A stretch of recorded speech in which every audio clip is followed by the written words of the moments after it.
Hi guys, welcome to another video.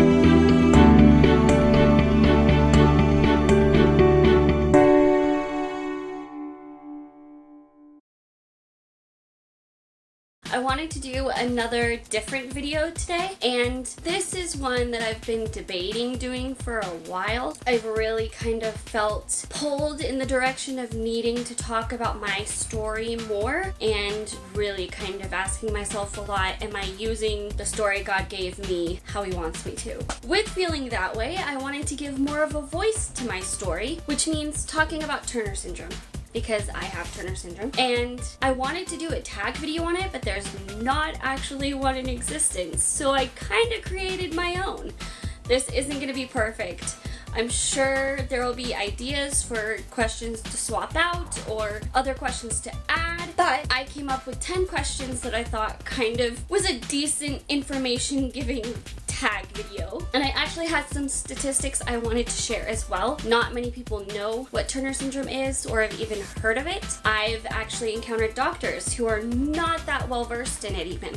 So I want to put some of that out there. If you don't know what Turner syndrome is, it is a genetic condition that only occurs in females, where during the conception process there's a little glitch, and every cell made after that is affected in one of two ways. Either an X is damaged, which would be mosaic Turners, or one whole X is missing, which would be classic. I am classic, and given that I don't have a ton of the symptoms or any severity to them at all, I'm thinking mine happened later in the conception process, so not as many cells were affected, but I have nothing to back that up. That's just my personal guess. So I thought I'd give that little quick explanation of what Turner syndrome is if you don't know. It can affect a ton of different health things, a lot of which I actually already have in my medical family history, so that's fun, and most of which I have not had trouble with, but that doesn't mean it can't happen. So I have been lately very of the mind, I want to make sure everything is okay, not counting on it always being okay. But it can affect your kidneys, your heart, your liver, your hearing, your thyroid. It affects fertility, and definitely in my case, it also can affect your math skills, just because of the way my brain works. And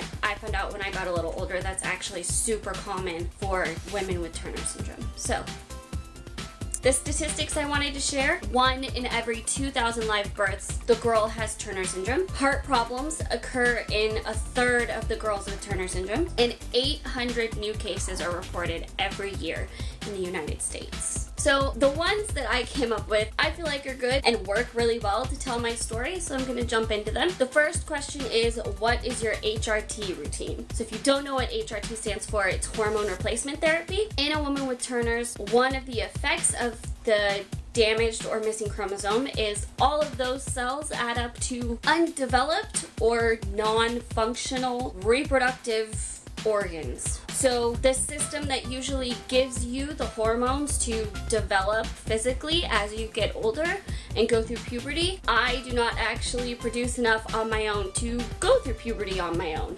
I started puberty, but I did not finish it, and it was slower until I started hormone replacement therapy. Mine started out as 2 different pills that I would do estrogen for 3 weeks and then a week of progesterone when I first started my HRT, and then as soon as I started my cycle, I switched to generic birth control pills to kind of supplement, because that really is the right levels for me, and it makes it just 1 pill, so I don't have to remember to switch the pill. I just have to remember to take that one, which I'm not always great about, to be really honest. So that has been my routine with it for quite a while.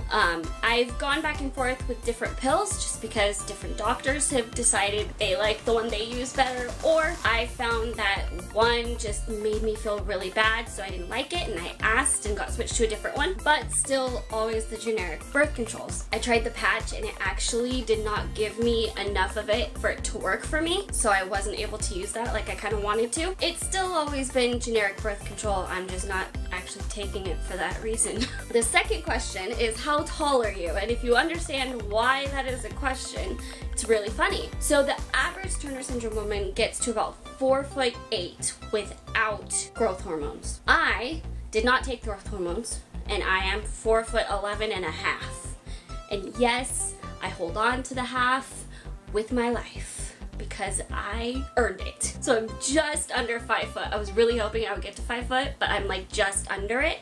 If I wear any type of heel, I am 5 foot. I'm still short. The third question is, did you have neck surgery? And if so, when and which kind? There are 2 or 3 different kind of neck surgeries you can have if you don't know why there's neck surgery necessary. And a lot of Turner syndrome women, when they're still in utero, there is fluid at the base of the neck that stretches out the skin.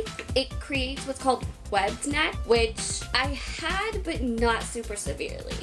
Me and my mom and my dad were really the only ones that ever noticed. I could have gotten away with not having surgery, but I really wanted it. My parents left it to me to make the decision, and when I was 16, I decided I wanted it, and I talked to the doctor, and he said, you have a couple choices. Research them and come back to me. I decided on the Z-plasty, which is where they make the incision in a Z form and then piece the skin back together after they stretch it closer. So it's really all about just getting rid of the excess skin. And then when I was about 20, went back and he did it a second time, got it super tight, and that's been the end of it. And I have fought with the scars ever since. If you see them when I have my hair up, they're kind of gross. But if anybody has any tips for getting rid of scars, that would be much appreciated. The fourth question is, have you had any other surgeries? And I haven't had any other surgeries related to Turner's. I had a hernia repair when I was a week old, and knee surgery, which I've talked about, but neither of those are really related to Turner's. Number 5 is, what is your karyotype? So that means, are you damaged X or full X missing? So mosaic or classic. I am classic. Number 6 is, what annual screenings do you have? I usually end up getting my thyroid checked every year, and I think an echo on my heart every year. Don't quote me on that one though, but for sure every year I get thyroid checked, and it's always been normal. Number 7 is, what health complications affect you the most? In my everyday life, it's really just having to take a pill every day, being short, and infertility. I've talked a lot about infertility and kind of my journey going through finding out what that means for me, and me and my husband figuring out what we really feel about it and where we feel God is leading us in that journey in our lives. And I think that's probably the biggest way Turner syndrome is going to end up affecting my life, is the department of having children. Number 8 is, did you take HGH, which is human growth hormone? And no, I did not. Number 9 is, how many specialists do you see? Really, I only see an endocrinologist on a regular basis. I've seen cardiologists, but I don't have to see one on a regular basis. My endo just sends out for a referral for certain tests, and then they read it. That's the only specialist I really see is an endo. Number 10, and the last one, is, how many other women with Turner's have you met in person? I have only met one other person with Turner syndrome actually face to face. Through my channel, I have been very blessed to talk to other women with Turner's over the internet and on Facebook groups and different online forums, and it's been really amazing to get to talk to them through that. I would love to eventually meet more of other women with Turner syndrome in person, but in the meantime, it is awesome having that community online that I can talk to. So thank you guys so much for watching. I hope you enjoyed this video. I hope it gave you a little more insight into my personal story and kind of what it means for my everyday life to have Turner syndrome. There's not a ton that it really affects for me. I'm super blessed with all of the health things that can go wrong that I just have been okay. And it's totally a God thing, and I give all of that credit to him, because there are a lot of other girls that are not as blessed as me to have their health. So if you liked this video, please give it a thumbs up. If you would like to see more videos about Turner syndrome, like this video and give me a comment below for video ideas or topics or any questions you might have about Turner syndrome or anything like that. And share it and get the word out about Turner syndrome, about infertility, about the health complications, and just Turner syndrome in general. Just making more people aware because it is not something that many people know or talk about. And as always, if you are not already subscribed, click the screen and subscribe, and then you can come back and see more videos. I will see you guys in that one. Bye!